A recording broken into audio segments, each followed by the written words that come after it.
करते हुए श्री रामचंद्र जी के पावन ग्रंथ से श्री रामचरितमानस से तुलसीदास जी के द्वारा लिखी गई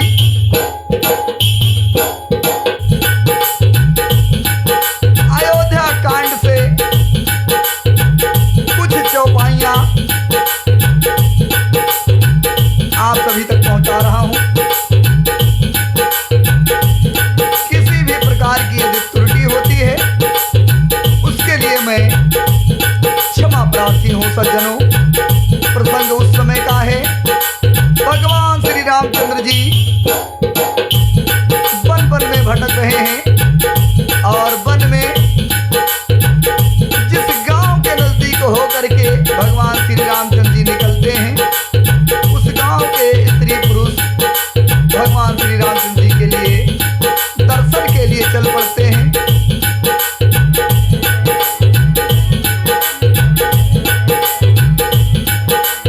और भगवान श्री रामचंद्र जी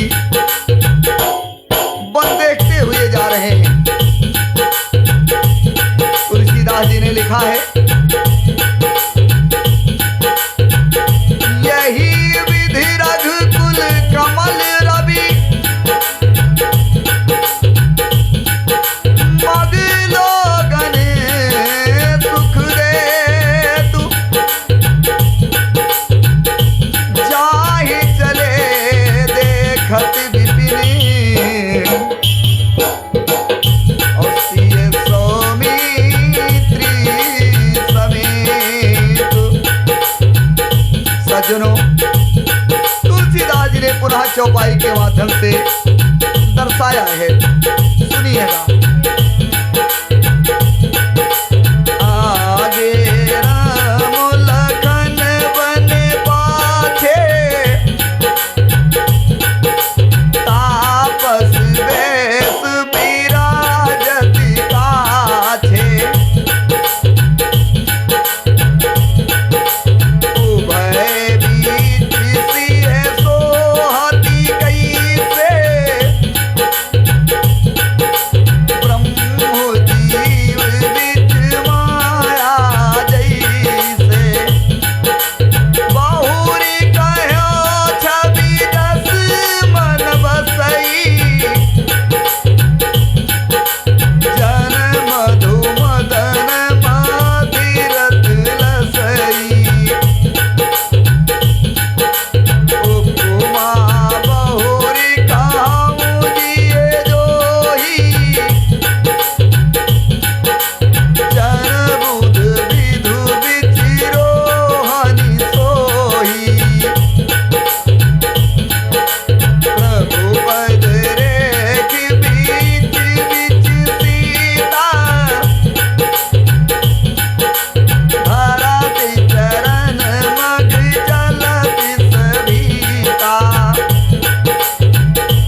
शोभायमान हो रही है। सज्जनों, पुनः फिर दूसरा हृदय में विचार करके देखा कि फिर अपने हृदय में खोज करके उपमा कहता हूँ कि मानो बुध यानी चंद्रमा के पुत्र और चंद्रमा के बीच में रोहिणी अर्थात चंद्रमा की स्त्री शोभा पा रही हो।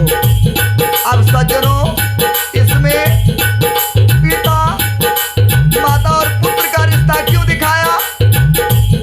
इसलिए कि भगवान श्री रामचंद्र जी और सीता जी पति पत्नी हैं और लक्ष्मण जी के लिए दोनों श्री रामचंद्र जी पिता के तुल्य हैं और सीता जी माता के तुल्य हैं। सज्जनों, इसीलिए दोबारा चौपाई में तुलसीदास जी ने लिखा है कि उपमा बहुरी कहाऊं जिए जो ही जानो बुध विधु विधिरोहन सोही।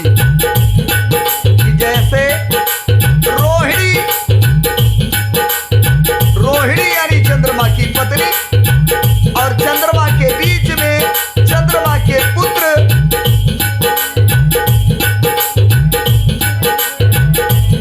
जैसे बुध यानी चंद्रमा के पुत्र और चंद्रमा के बीच में रोहिणी अर्थात चंद्रमा की स्त्री शोभा पा रही हो। सज्जनों, प्रभु श्री रामचंद्र जी के जमीन पर अंकित होने वाले दोनों चरणों के चिन्हों के बीच में पैर रखी हुई सीता जी जा रहे हैं। कहीं भगवान के चरण चिन्हों पर पैर न टिक जाए, ऐसे बात से डरती हुई मार्ग में चल रही हैं। श्री लक्ष्मण जी मर्यादा की रक्षा के लिए सीता जी और रामचंद्र जी के दोनों के चरण चिन्हों को बचाते हुए उन्हें दाहिने रख करके रास्ता चल रहे हैं। अर्थात लक्ष्मण जी और सीता जी दोनों अपने अपने कर्तव्य का पालन कर रहे हैं। और सज्जनों, श्री राम जी लक्ष्मण जी और सीता जी सुंदर प्रीत वाणी का विषय नहीं है। श्री राम जी लक्ष्मण जी और सीता जी की सुंदर प्रीत वाणी का विषय नहीं है, अर्थात निवर्चनीय है। अतः यह कैसे कहा जा सकता है? अनिवर्चनीय है। और पक्षी और पशु भी उस छवि को देखकर मग्न हो जाते हैं। पथिक रूपी रामचंद्र जी ने उनके भी चित्त चुरा लिए हैं। प्यारे पथिक, सीता जी सहित दोनों भाइयों को जिन जिन लोगों ने देखा उनके भाव का अगम मार्ग बिना ही परिश्रम के आनंद के साथ तय कर लिया। अर्थात वे आवागमन के चक्र से सहज ही छूट करके मुक्त हो गए। सज्जनों, तुलसीदास जी ने पुनः लिखा है,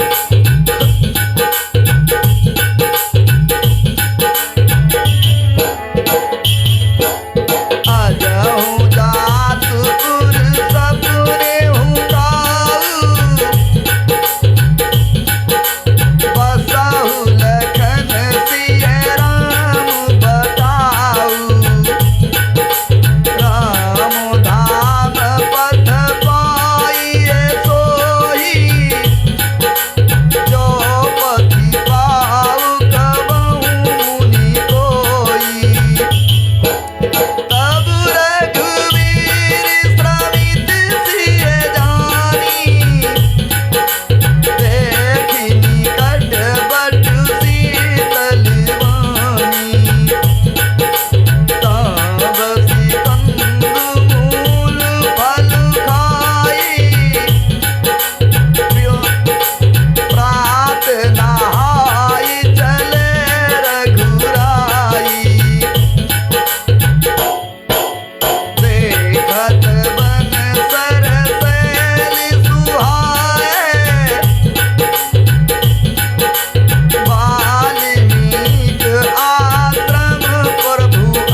परम धाम उस मार्ग को पा जाएगा कि जिस मार्ग को कभी कोई बिरले ही मुनि पाते हैं।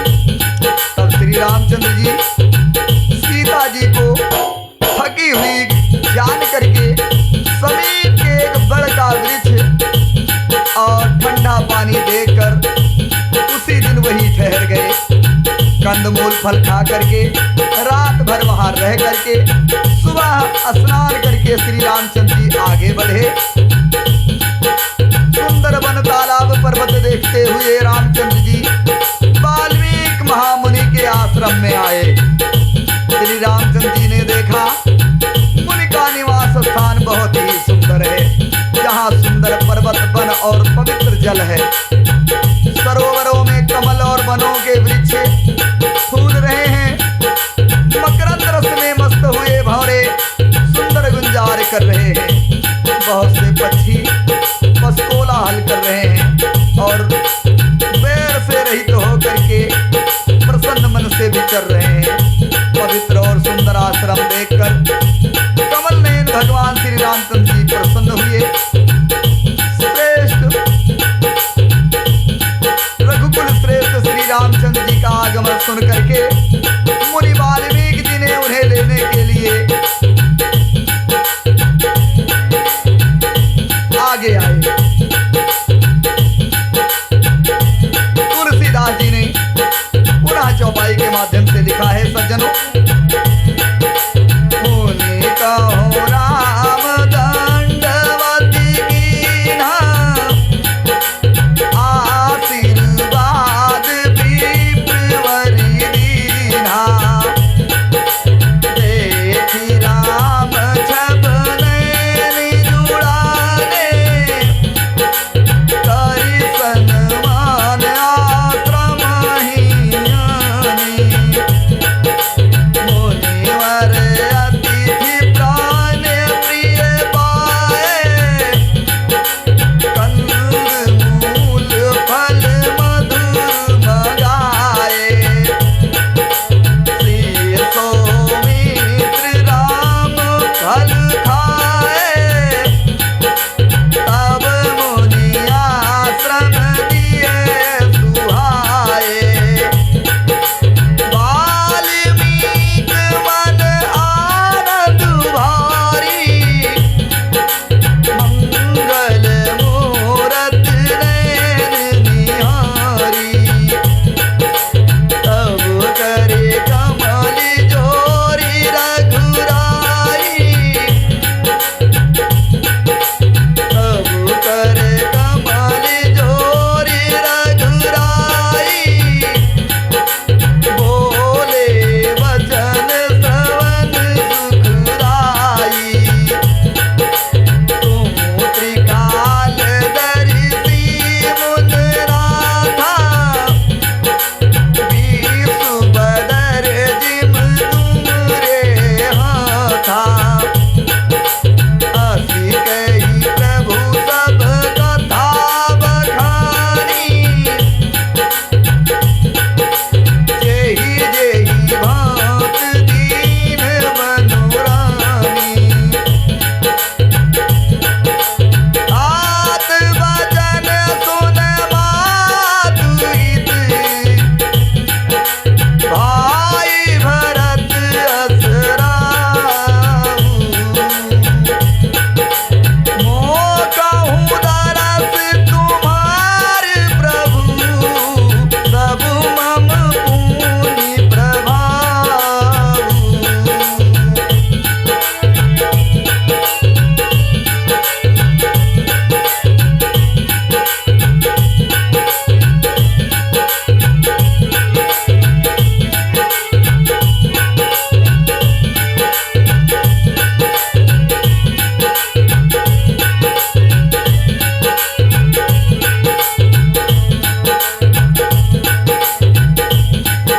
सज्जनों, श्री रामचंद्र जी ने वाल्मीकि मुनि को दंडवत प्रणाम किया। विप्र श्रेष्ठ मुनि ने उन्हें आशीर्वाद दिया और रामचंद्र जी की छवि देखकर मुनि के नेत्र शीतल हो गए। सम्मान पूर्वक मुनि ने उन्हें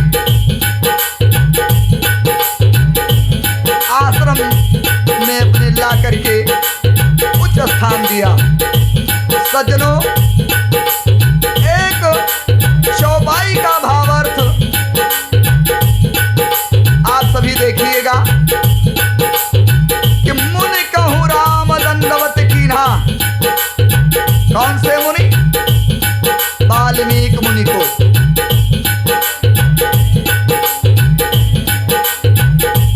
चौपाई इससे पहले की भी आप लोग देख लें कि देखत वन सर शैल सुहाए और वाल्मीकि आश्रम प्रभु आए।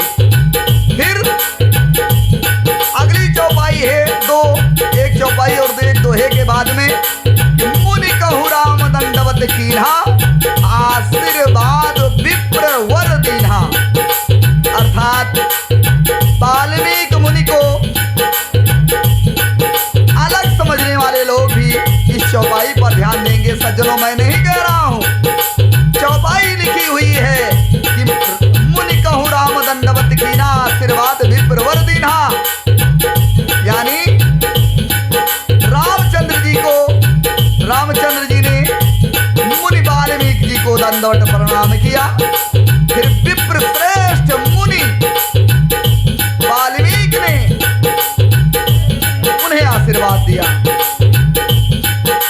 फिर श्रेष्ठ मुनि वाल्मीकि ने प्राण प्रिय अतिथियों को पा करके उनके लिए मधुर कंदमूल फल मंगवाए। सीता जी, लक्ष्मण जी और रामचंद्र जी ने फलों को खाया। सज्जनों, ये मैं नहीं कह रहा हूं, चौपाई बोल रही है। जैसे कहीं कहीं लोग कहते हैं कि लक्ष्मण जी ने 14 वर्षों तक कुछ नहीं खाया, लेकिन ये चौपाई निकल के आ रही है। सज्जनों, मुनिवर अतिथि प्राण प्रिय पाए, कंदमूल फल मधुर मंगाए और सिए सौमित्र राम फल खाए, तब मुनि आश्रम दिए सुहाए। अर्थात सीता, लक्ष्मण और राम तीनों ने फल खाया, तब मुनि ने उनको सुंदर स्थान बतला दिया। मुनि श्री रामचंद्र जी के पास बैठ गए और उनकी मंगल मूर्ति को नैनों से देख करके वाल्मीकि जी के मन में बड़ी भारी पुलकावल बढ़ी, आनंदमय जो आनंद था बहुत ही बढ़ा। तब रघुनाथ जी कमल सदृश हाथों को जोड़ करके कानों को सुख देने वाली बाणी बोले और कहा, हे मुनिनाथ, आप त्रिकालदर्शी हैं, संपूर्ण विश्व आपके लिए हथेली पर रखे हुए पेड़ के समान है। प्रभु रामचंद्र जी ने ऐसा कहकर जिस प्रकार से रानी कैकेयी ने वनवास दिया था, वह सब कथा विस्तार से वाल्मीकि मुनि को सुनाई और कहा, हे प्रभु, पिता की आज्ञा का पालन, माता का हित और भरत जैसे स्नेही और धर्मात्मा भाई का राज्य होना और फिर मुझे आपके दर्शन होना, यह सब मेरे लिए बहुत ही पुण्यों का प्रभाव है। प्रभु, भगवान श्री रामचंद्र जी ने कहा, तुलसीदास जी ने चौपाई के माध्यम से दर्शाया है। मित्रों, देखी पाए मुनि राई तुम्हारे, भय सुकृत सब सुफल हमारे।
हमारे पुण्यों का हमको फल मिल गया।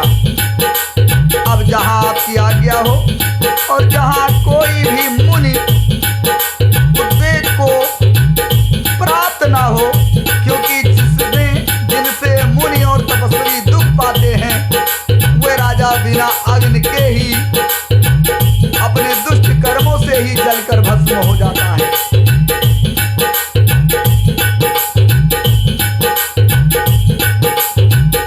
विप्रों का संतोष सब मंगलों की जड़ है और भूदेव विप्रों का क्रोध करोड़ों कुलों का भस्म कर देता है।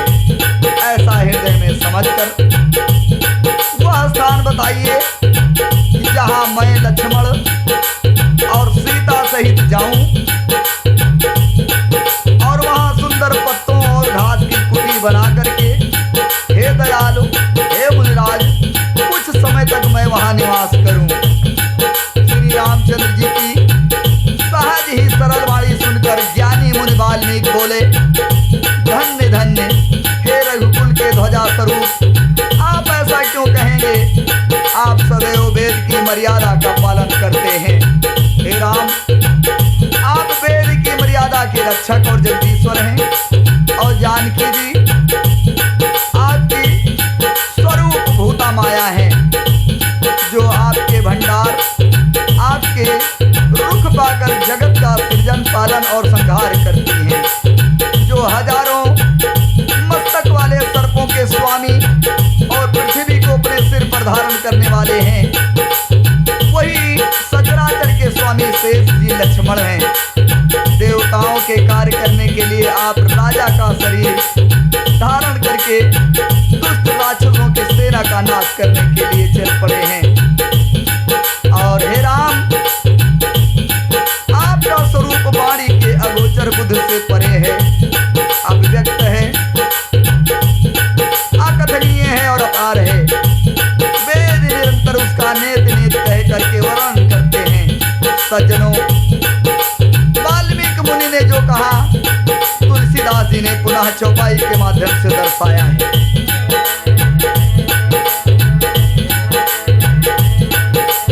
जग पे जा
शंकर को भी नचाने वाले हैं।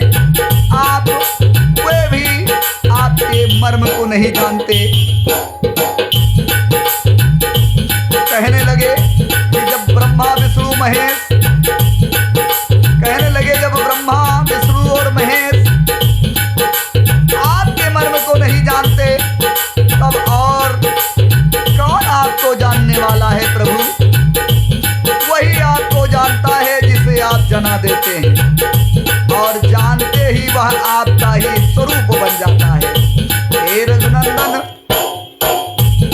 हे भक्तों के हृदय के शीतल करने वाले चंदन, आपकी कृपा से भक्त आपको जान पाते हैं।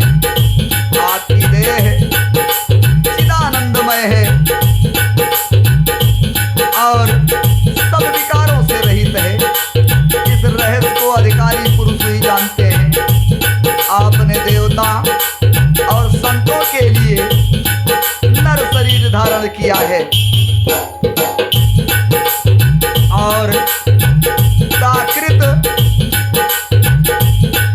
राजाओं की तरह से कहते हैं और करते हैं। हे राम,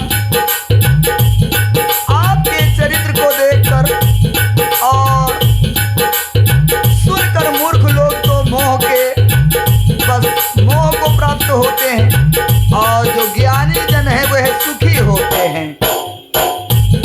आप जो कुछ करते हैं, कहते हैं, वह सब सत्य है, क्योंकि जैसा स्वांग भरे वैसा ही नाचना भी तो चाहिए। अतः मनुष्यों के उचित व्यवहार करना ही आपके लिए ठीक है। आपने वाल्मीकि मुनि ने कहा कि हे प्रभु, आपने मुझसे पूछा है। वाल्मीकि मुनि ने रामचंद्र जी से कहा कि प्रभु, आपने मुझसे पूछा है कि मैं कहाँ रहूं, परंतु मैं यह पूछते हुए आपसे सकुचा रहा हूं कि आप कहाँ पर हैं नहीं। वो स्थान बता दीजिए प्रभु जहाँ पर आप ना हो, और तब मैं आपके रहने के लिए उचित स्थान दिखाऊं। तुलसीदास जी ने पुनः लिखा है, भगवान श्री रामचंद्र जी ने मुनिवर के प्रेममय वचनों को सुन करके और कहा, भगवान श्री रामचंद्र जी ने कहा, सुने मुनि वचन प्रेम रस सारे, सकुचि राम मन महु मुस्काने। वाल्मीकि हंसी काहि बहोरी, वाणी मधुर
चाहता हूँ जहाँ आप सीता लक्ष्मण के सहित आप तीनों निवास करिए।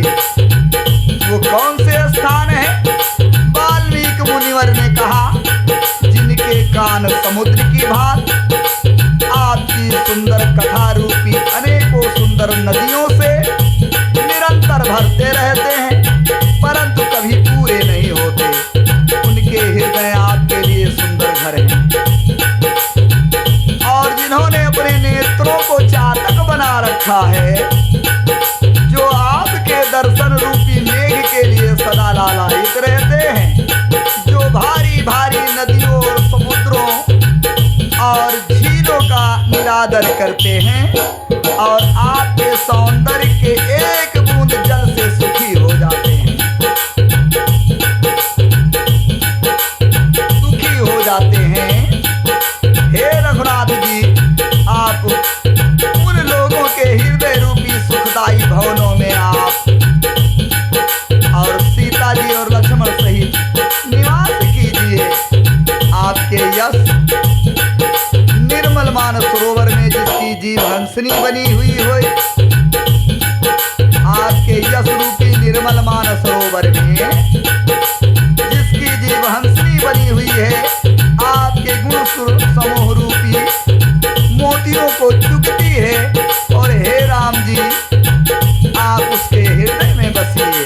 इस प्रकार वाल्मीकि मुनि ने रामचंद्र जी को उनके रहने के निवास स्थान बताए। जो आपकी कथा हमेशा सुनता रहता हो, कभी उसके कान आपकी कथा को सुनने से भरे नहीं। आप उसके उन सभी सज्जनों के, उन सभी भक्तों के हृदय में निवास कीजिए। पुनः तुलसीदास जी ने लिखा है, सज्जनों, प्रभु प्रसाद सुचि सुभग सुभाषा, प्रभु प्रसाद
बड़ी नम्रता के साथ प्रेम के सहित झुक जाते हैं, जिनके हाथ नित्य श्री रामचंद्र जी यानी आपके चरणों में उनकी पूजा करते हैं, और जिनके हृदय में रामचंद्र जी आप का ही भरोसा है, दूसरा कोई उनके लिए नहीं है, तथा जिनके चरण श्री रामचंद्र जी के तीर्थ में चल कर आते हैं, हे राम जी आप उनके मन में निवास कीजिए, जो नित्य आपके मंत्र राज जाप को जपते हैं और परिवार सहित आपकी पूजा करते हैं, जो अनेकों प्रकार से तर्पण हवन करते हैं, जो विप्रों को भोजन करा करके दान देते हैं, तथा गुरु को हृदय में आपसे भी अधिक जान करके स्वभाव से सम्मान करके उनकी सेवा करते हैं, और ये सब कर्म करके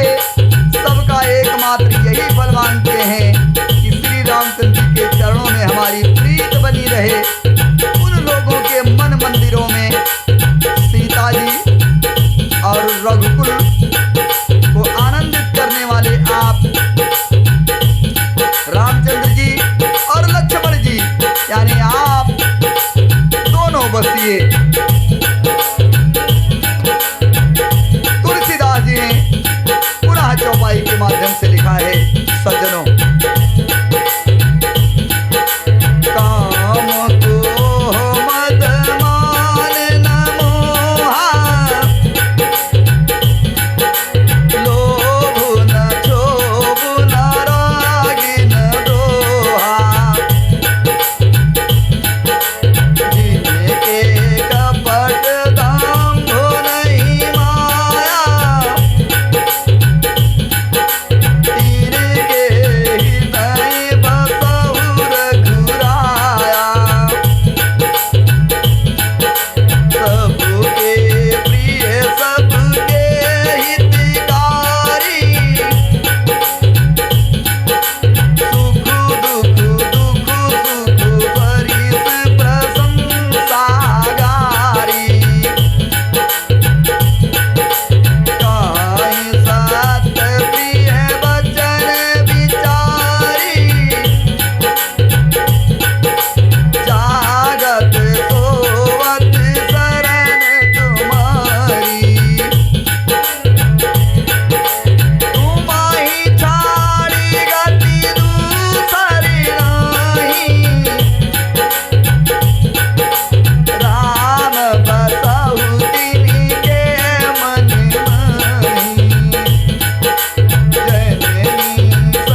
राग है, ना द्वेष है, ना कपट है, ना दंभ है, ना माया ही है।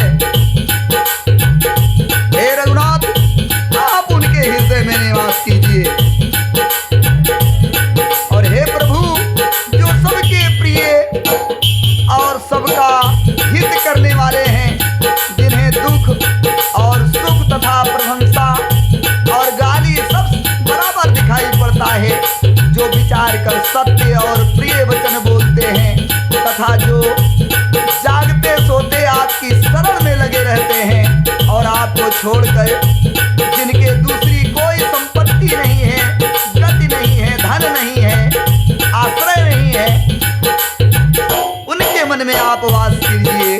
जो पराई स्त्री को जन्म देने वाली माता के समान मानते हैं और जो पराया धन दे करके उसको विष से का भी विष मानते हैं, यानी जहर मानते हैं। जो दूसरों की संपत्ति दे करके प्रसन्न होते हैं, जो दूसरों की विपत्ति देख करके दुखी होते हैं। हे राम जी, जिन्हें आप प्राणों के समान प्यारे हैं, उनके मन मंदिरों में आप हमेशा निवास करिए और आपके रहने योग्य वही शुभ भवन है। तथा हे तात, जिनके स्वामी सखा माता पिता और गुरु सब कुछ आप ही हैं और मन रूपी मंदिर में सीता सहित आप दोनों भाई उन्हीं के दिल में निवास कीजिए। प्रभु, तुलसीदास जी ने पुनः चौपाई के माध्यम से दर्शाया है। सज्जनों, सुनिएगा। आओ गुण तज सबके गुण गाही,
वाला घर सबको छोड़ करके जो केवल आपको ही हृदय में धारण किए रहता है, हे रघुनाथ जी आप उसके हृदय में निवास कीजिए। स्वर्ग नरक मोक्ष जिसकी दृष्टि में समान है, क्योंकि वह जहां तहां केवल धनुष बाण धारण किए आपको ही देखता है, उसकी नजर में कोई दूसरा नहीं आता है, सिर्फ आप ही दिखाई देते हैं। और जो कर्म से, वचन से और मन से आपका दास है, भक्त है, हे प्रभु श्री रामचंद्र जी आप उसके हृदय में डेरा डालिए। जिसको कभी कुछ भी नहीं चाहिए और जिसका आपसे स्वाभाविक ही प्रेम है, आप उसके मन में निरंतर निवास कीजिए, वह आपका अपना घर है प्रभु। इस प्रकार से वाल्मीकि मुनि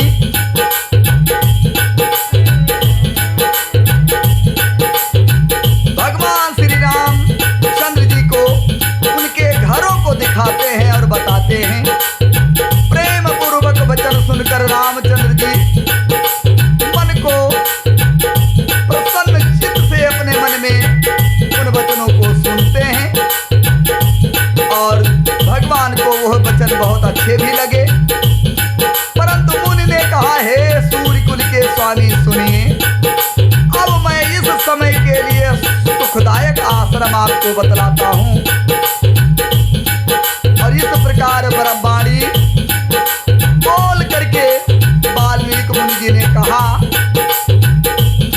कि अब मैं आपको इस समय का घर, आपके रहने योग्य निवास स्थान बतलाता हूँ।